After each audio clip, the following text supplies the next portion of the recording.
Hello guys, welcome to my channel PYQs by TJ। मैं Taranjeet Singh, you can call me TJ sir. मैं यहाँ पर आपके सामने एक चैनल लेकर आया हूँ। इस चैनल में हम स्पेशली फोकस करेंगे जो पुरानी बोर्ड एग्जाम्स हो चुकी हैं उनमें जो क्वेश्चन पूछे गए हैं उन्हें टॉपिक वाइज कवर करने की हम कोशिश करेंगे। हम यहाँ पर board exam as well as competitive exams दोनों को कवर करेंगे बेटा, कि इसमें हम फिजिक्स, केमिस्ट्री, मैथ्स तीनों सब्जेक्ट के प्रीवियसली ईयर क्वेश्चंस जो पूछे जा चुके हैं उन्हें हम यहाँ पर डिस्कस करेंगे। मैं क्लास 12th के लिए भी यही वीडियोस बनाने वाला हूँ जो प्रीवियसली क्वेश्चंस पर बेस्ड होगा। उसी तरीके का वीडियो मैं क्लास 10th के लिए भी बनाऊंगा। तो आप इस चैनल को ज़्यादा से ज़्यादा सब्सक्रिप्शन दें, ज़्यादा से ज़्यादा प्यार दें, जिससे कि मैं मोटिवेट होता रहूँ और आपको इस चैनल का ज़्यादा से ज़्यादा बेनिफिट मिलता रहे। हम इस चैनल में क्या क्या कवर करेंगे, हल्का सा फटाफट से मैं आपको इंट्रोडक्शन दे देता हूं। हम इस चैनल में कवर करेंगे फिजिक्स, केमिस्ट्री, मैथ्स, ऑब्वियसली तीनों हमारे मेन सब्जेक्ट्स हैं। तो इसमें 12th बोर्ड एग्जाम्स में, चाहे वो MP बोर्ड हो, ऑब्वियस मैं मध्य प्रदेश बोर्ड की बात कर रहा हूँ, स्टेट बोर्ड्स हो गया, या फिर आप बात करें आपके CBSE बोर्ड्स हो गई, तो इन सभी तरीके की बोर्ड्स के लिए आप कैसे क्या क्या क्वेश्चन ऑलरेडी आ चुके हैं उसे हम यहाँ पर डिस्कस करेंगे बेटा। सेकेंड थिंग हम इसमें देखेंगे बेटा कि जो हमारी कॉम्पिटिटिव एग्जाम्स होती है, JEE और NEET और इस तरीके की जो प्राइवेट यूनिवर्सिटीज़ अपनी एग्जाम्स कंडक्ट कराती है, बिट्स, LP हो गई, SRM हो गई, VIT हो गई, तो उन सब के बारे में भी हम यहाँ पर डिस्कशन करेंगे। उनके भी क्वेश्चंस को डिस्कस करेंगे जो उन्होंने प्रीवियस एग्जाम्स में पूछे हुए हैं। ये चैनल आपको बहुत हेल्प करेगा बेटा। आप कंटेंट तो ऑलमोस्ट आपको पूरे YouTube पे भर भर के मिलेगा, बट हम यहाँ पर फोकस करेंगे कि आप अपने कंटेंट को, सीखे हुए कंटेंट को कैसे इम्प्लीमेंट करेंगे। तो आपसे मैं यही रिक्वेस्ट करूँगा कि आप ज़्यादा से ज़्यादा लोगों तक इसे पहुँचाएं, जिससे मुझे एक अच्छा सा क्राउड मिल सके जो मुझसे सीखना चाहता है। हम सब मिलकर इन एग्जाम्स को अच्छे से क्रैक करेंगे और अच्छा स्कोर करेंगे। All the best guys, please subscribe to my channel.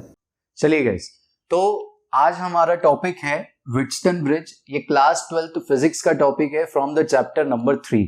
Current electricity में आप पढ़ते हैं व्हिटस्टन ब्रिज। बेटा करंट इलेक्ट्रिसिटी आप देखेंगे तो उसका एक पार्ट होता है इंस्ट्रूमेंटेशन। इंस्ट्रूमेंटेशन में सबसे पहला टॉपिक ही आपके पास आएगा व्हिटस्टन ब्रिज। व्हिटस्टन ब्रिज पर जो क्वेश्चन है वो किस तरीके से आते हैं और क्या क्या क्वेश्चन ऑलरेडी बोर्ड में पूछे जा चुके हैं, तो वही सीरीज हम आज इसमें शुरू करेंगे। तो चलिए पहला क्वेश्चन हम देखते हैं जो 2015 CBSE बोर्ड एग्जाम में पूछा जा चुका है। अब ये क्वेश्चन जरूरी नहीं है कि सिर्फ CBSE में ही पूछा जा चुका है, आप कोई सा भी स्टेट बोर्ड एग्जाम देखें उसमें ये टॉपिक उतना ही इंपॉर्टेंट है जितना कि CBSE बोर्ड एग्जाम में है। ये जो टॉपिक है इस पर किस तरीके से क्वेश्चन आते हैं हम आज यही डिस्कस करने वाले हैं। तो पहला क्वेश्चन हम ले रहे हैं बेटा, use Kirchhoff's rule to obtain conditions for the balance condition in a Wheatstone bridge. आप सभी ने थोड़ा बहुत, देखिए मैंने आपको पहले भी बोला कि इस चैनल पर हम कंटेंट की बजाय क्वेश्चंस पर ज्यादा फोकस करेंगे। तो हम कंटेंट को फटाफट से रिव्यू करके सीधा क्वेश्चन में किस तरीके से इंप्लीमेंट किया जाता है वो देखते हैं। तो क्वेश्चन में ये पूछा गया है आपसे कि जो बैलेंस्ड कंडीशन होती है व्हिटस्टन ब्रिज की, उसे आप किरचॉफ रूल से कैसे डिराइव करेंगे, कैसे प्रूव करेंगे, ये बताना है। ध्यान से क्वेश्चन को समझिए। सबसे पहली चीज आप देखेंगे आपको किरचॉफ्स रूल यूज करना है। Second thing that you will see, what you have to do, you have to prove the balance condition here. किसके लिए? व्हिटस्टन ब्रिज के लिए। व्हिटस्टन ब्रिज की बैलेंस कंडीशन आपको देखनी है। देखो क्वेश्चन को तोड़ो। क्वेश्चन को जब हम तोड़ेंगे तो आपको समझ में आएगा क्वेश्चन में मोस्टली जो होता है वो स्टोरी है और जो काम की चीज है वो छुपी हुई है। अगर हम उसे एक्सट्रैक्ट करना सीख गए तो हम सीधा क्वेश्चन के बिल्कुल सोल पर पहुंच सकते हैं और उसे डायरेक्टली सोल्यूशन के अंदर कन्वर्ट कर सकते हैं। अब आप मेरी बात ध्यान से समझे, इट्स अ डेरिवेशन, तो सिंपली आपको क्वेश्चन सीधा उसकी तरफ डायरेक्ट कर रहा है। तो सबसे पहले क्वेश्चन शुरू करने से पहले आप यहां पर इसका सर्किट डायग्राम बनाएंगे। अब व्हिटस्टन ब्रिज का सर्किट डायग्राम किस तरीके से होता है बेटा? चलिए आफ्टर बच्चों जैसे ही आप क्वेश्चन रीड करते हैं तो आप सबसे पहला काम करेंगे यहां पर सर्किट डायग्राम बनाने का। देखिए सर्किट डायग्राम मैंने यहां पर बनाया है व्हिटस्टन ब्रिज का। आप देखेंगे आपके पास में सप्लाई कनेक्टेड है A और D पॉइंट के बीच में। A और D पॉइंट के बीच में आपने यहाँ पर बैटरी कनेक्ट करी हुई है V वोल्ट की, जो K स्विच से, K की से हम इसे कंट्रोल करेंगे। यहाँ से I करंट फ्लो करता है। I करंट यहाँ पर पॉइंट A पर डिवाइड होगा बेटा I1 और I2 में। यहां रेजिस्टेंसेज है पी क्यू आर और एस। क्या है बेटा? पी क्यू आर और एस। अब यहां पर P और Q हमारी रेशो आर्म, स्टैंडर्ड आर्म के बारे में बताते हैं। R और S की बात करें तो R एक वेरिएबल रेजिस्टेंस होता है और एक S की बात करें तो वो हमारा अननोन रेजिस्टेंस होता है। व्हिटस्टन ब्रिज की एप्लीकेशन ही यही है कि आपको अननोन रेजिस्टेंस की वैल्यू कैसे निकालना है। अब हम बात करते हैं कि करंट कैसे यहाँ पर फ्लो कर रहा है, कैसे किरचॉफ लगाया जाएगा, कैसे सर आप डेरिवेशन करके बताएंगे, वो समझाइए। तो अब आप इधर ध्यान से देखें कि हमने लिखा I करंट यहां से फ्लो करना शुरू करता है बैटरी से फ्लो कर I1 और I2 में डिवाइड होता है। I1 करंट आगे की तरफ जा रहा है, फर्दर वो IG और I1 माइनस IG में डिवाइड होगा। आप मेरी बात फिर से समझें किस तरीके से हमने इसको डिवाइड किया। देखो आप I पर आए, always consider current as a water, कि एक मानो पानी बह रहा है। वाटर कैसे फ्लो होता है बेटा? जैसे जैसे रास्ता मिलेगा वैसा वैसा वो डिवाइड होता जाएगा। आप देखो जैसे ही A पॉइंट मिला उसे दो रास्ते मिले, एक AC में जाने का और एक AB में जाने का। तो I1 इधर गया तो इधर गया I2। अब आप B पॉइंट पर आएंगे तो देखो B पॉइंट पर भी जाने के दो रास्ते हैं, एक B से C में और एक B से D में। तो करंट क्या करता है?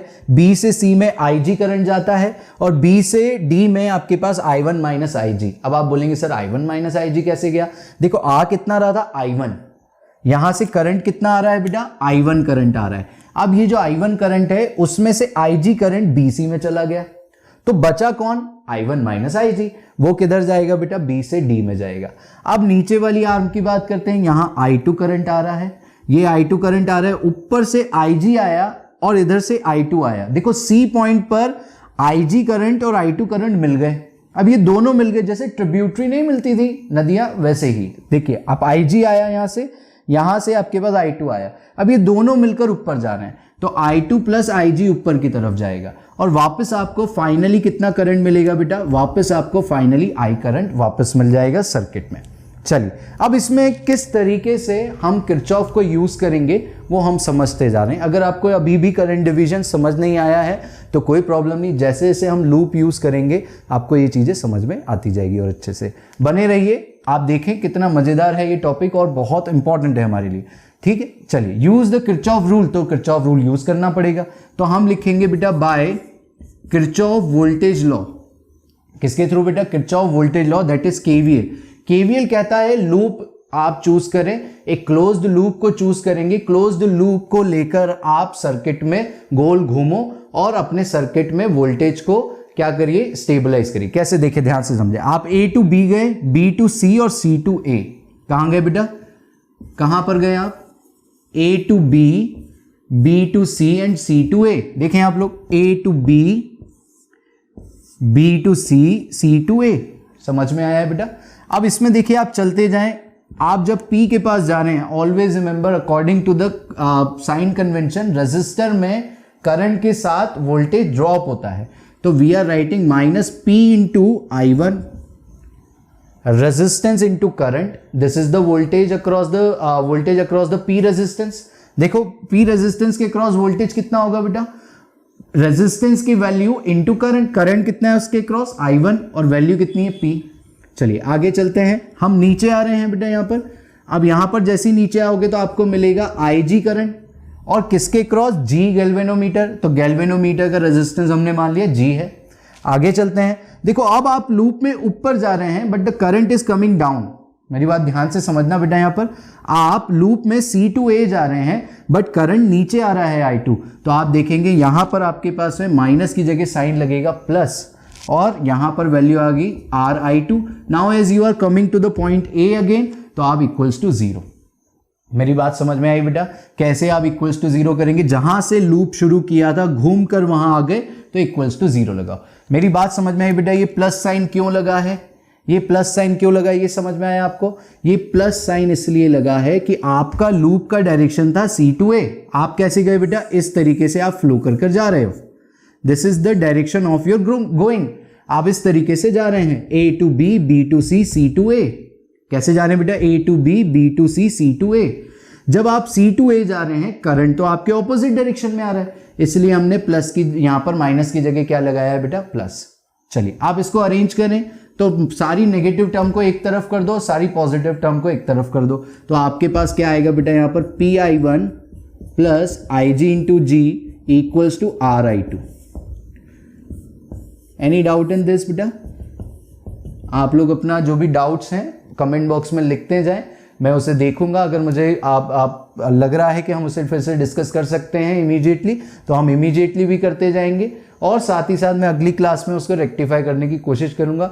I always welcome suggestion. मेरा भी फर्स्ट वीडियो है, तो आप लोगों के सजेशन मेरे लिए बहुत ज़्यादा फायदेमंद रहेंगे।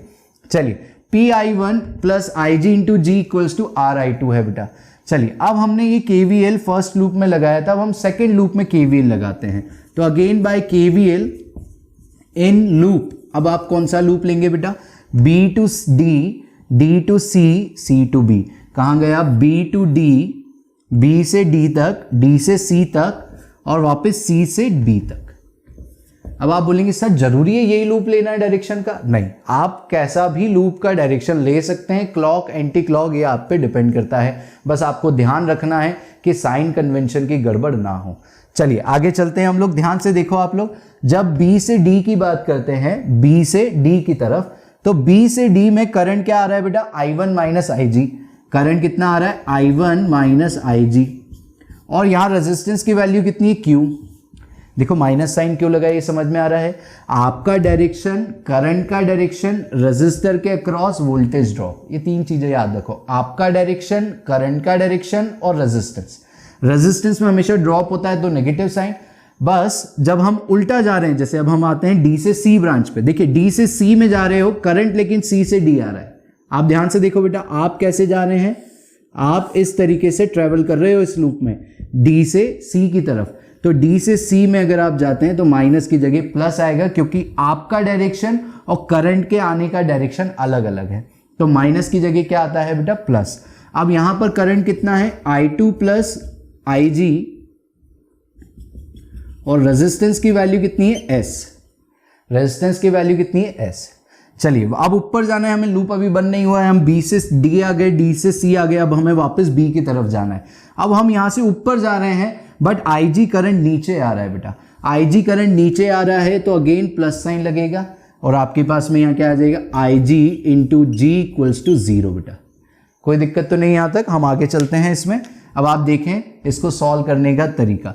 अब देखिए आप again minus terms, negative terms और पॉजिटिव टर्म्स को इक्वल्स टू के दोनों तरफ रख दें। तो आप यहां पर रखेंगे तो आपके पास में आएगा I1 minus IG, Q is equals to I2 plus IG, S plus IG plus into G. ये आपकी सेकेंड इक्वेशन बनेगी बेटा by the use of Kirchhoff's rule. चलिए आगे चलते हैं बेटा हम लोग। आप वीडियो को पॉज करके ये इक्वेशन समझ सकते हैं कि किस तरीके से लिखे। मैं एक बार फिर आपको एक हल्का सा फिर से बता देता हूं कि हमने कैसे लूप लिए थे। हमने लूप लिया था ABCA, करंट के साथ चलेंगे तो रेजिस्टेंस पे ड्रॉप होता है तो नेगेटिव साइन आ रहे थे। अगर आपको रेजिस्टेंस के साथ कहीं भी पॉजिटिव साइन दिख रहा है, इसका मतलब आपके लूप का डायरेक्शन और करंट का डायरेक्शन एक दूसरे को अपोज करता है, तभी सब जगह यहां पर प्लस दिखेंगे आपको। चलिए हम आगे चलते हैं बेटा इसमें। अब आपके पास में दो इक्वेशन है, एक इक्वेशन नंबर 1 और एक इक्वेशन नंबर 2। ओके, अब आप देखिए इस डायग्राम का मेरा काम हो चुका है। आई गेस आप लोगों ने भी ड्रॉ कर लिया होगा कॉपी में, तो हम इसे यहाँ से हटा देते हैं बेटा। चलिए देखें अब आप लोग, ड्यूरिंग द बैलेंसिंग कंडीशन, अगर आपको बैलेंस कंडीशन अटेंड करनी है तो मतलब आपको नल डिफ्लेक्शन अचीव करना है। अब नल डिफ्लेक्शन अचीव कब होगा? जब गैल्वेनोमीटर में कोई करंट या कोई डिफ्लेक्शन नहीं देखने को मिलेगा बेटा। तो लिखें during balance condition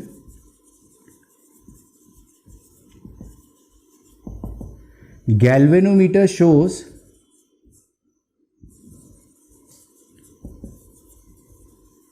no deflection। galvanometer shows no deflection मतलब आपका जो B और C पॉइंट था वो सेम पोटेंशियल पर आ गया है बेटा।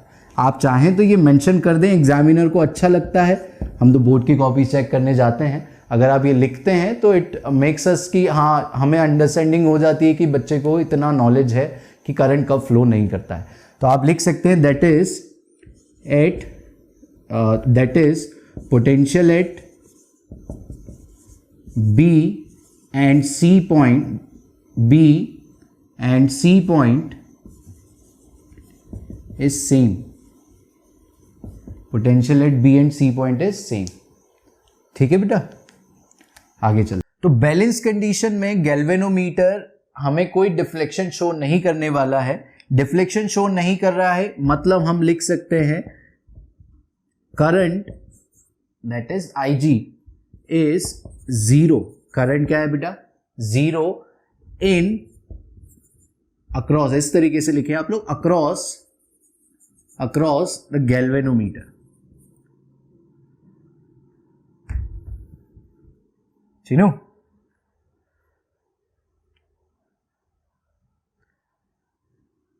That is potential at B and C point is same. इस तरीके से लिखने के बाद आप देखेंगे बेटा द करंट IG जो है गैल्वेनोमीटर से जा रहा है, तो IG is 0, IG is 0, IG क्या हो जाएगा आपके पास में? 0। ड्यूरिंग द बैलेंस कंडीशन आपके पास में कोई डिफ्लेक्शन नहीं है, मतलब गैल्वेनोमीटर से आपको करंट क्या मिल रहा है बेटा? 0। गैल्वेनोमीटर से 0 करंट मिल रहा है मतलब IG की वैल्यू जो है वो 0 होगी। तो अब आपकी इक्वेशन 3 और इक्वेशन 4, इक्वेशन 1 और इक्वेशन 2 किस तरीके से ट्रांसफॉर्म होगी? तो देखिए, therefore equation 1 can be written as, अब देखो आप क्या करोगे, जहां जहां IG है उसकी जगह पर 0 रख दो, तो आपका हो जाएगा PI1 plus 0 equals to RI2। तो मैं इसे लिख सकता हूं PI1 equals to RI2। This is your third equation. Okay, तो हमारी फर्स्ट इक्वेशन का काम हो गया है, हमने उसे थर्ड में कन्वर्ट कर लिया है, PI1 equals to RI2। Similarly आप अपनी सेकेंड इक्वेशन को लिख सकते हैं I1 minus 0Q equals to I2 plus 0S और साथ में 0। इसे सॉल्व करेंगे तो I1Q is equals to I2S बेटा। सो आपकी सेकेंड इक्वेशन भी फोर्थ इक्वेशन में ट्रांसफॉर्म हो गई।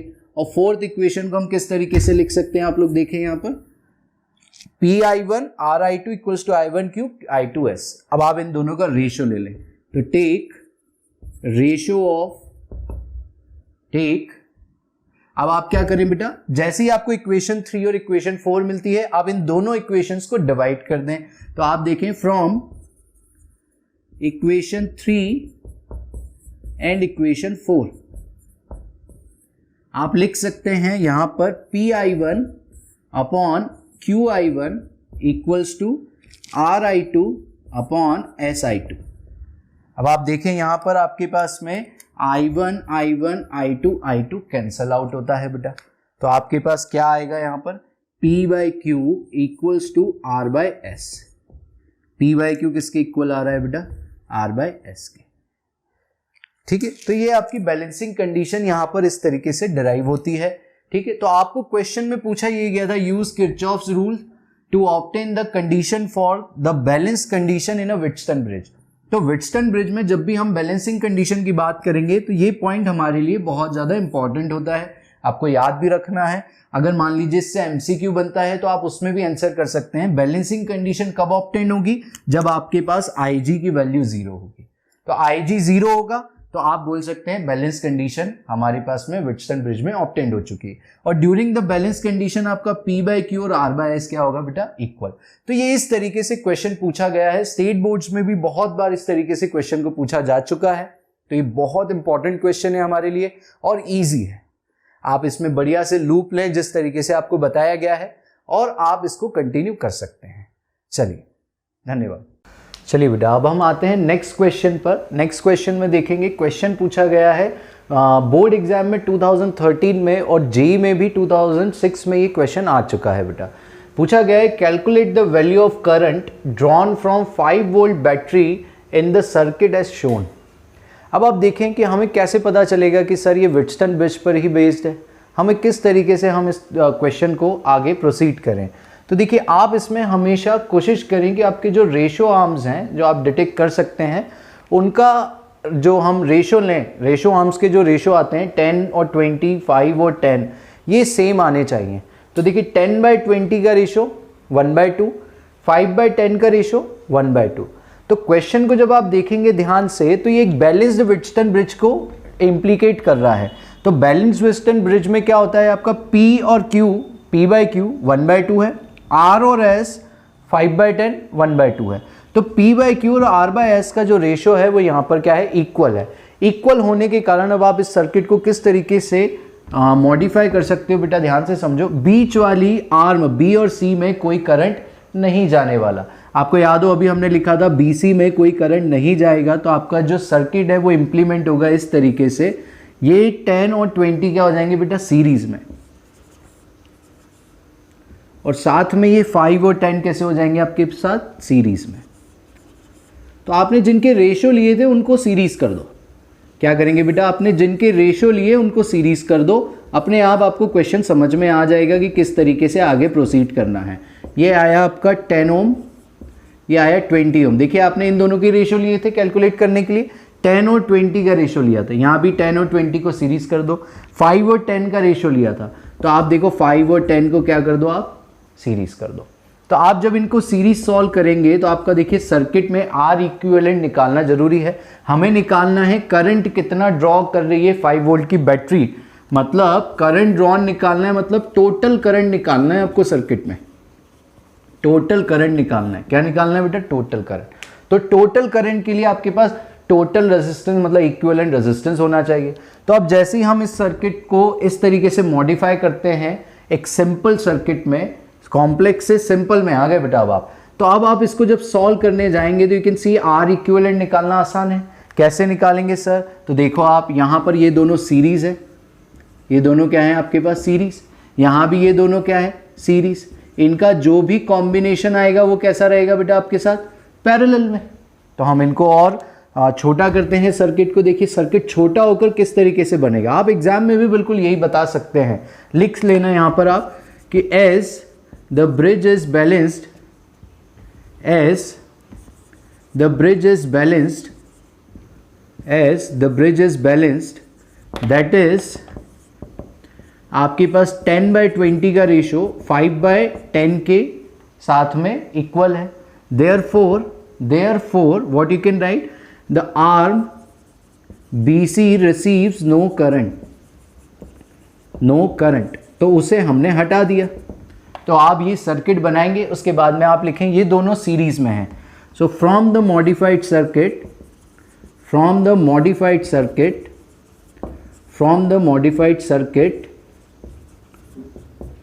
you can see this thing, 10 plus 20 is parallel to 5 plus 10। ये क्या है आपके पास में, पैरेलल में है। 10 plus 20 का कॉम्बिनेशन 5 और 10 के कॉम्बिनेशन के साथ पैरेलल में है। तो आप इसे लिखें यहाँ पर, मैं ये हटा रहा हूँ, सर्किट हमने ड्रॉ कर लिया है, उसका काम हो गया है। 10 plus 20 आर इक्विवेलेंट निकालेंगे आप। 10 plus 20 का होता है बेटा 30, 5 plus 10 कितना होता है 15।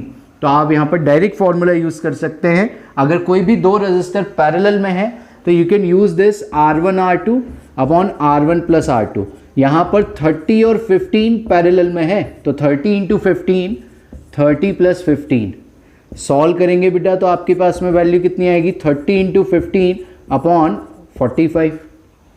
इसको सॉल्व करिए जरा, कितना आता है आपके पास में, ये आया 10 ओम। तो आपके पास आर इक्विवेलेंट आ गया है 10 ओम। अब यहाँ पर V की वैल्यू आपको पता है 5 वोल्ट, आपने आर इक्विवेलेंट भी निकाल लिया है 10 ओम। तो करंट निकालना हमारे लिए कोई बड़ी बात नहीं है, हम ओम्स लॉ लगाकर निकाल सकते हैं।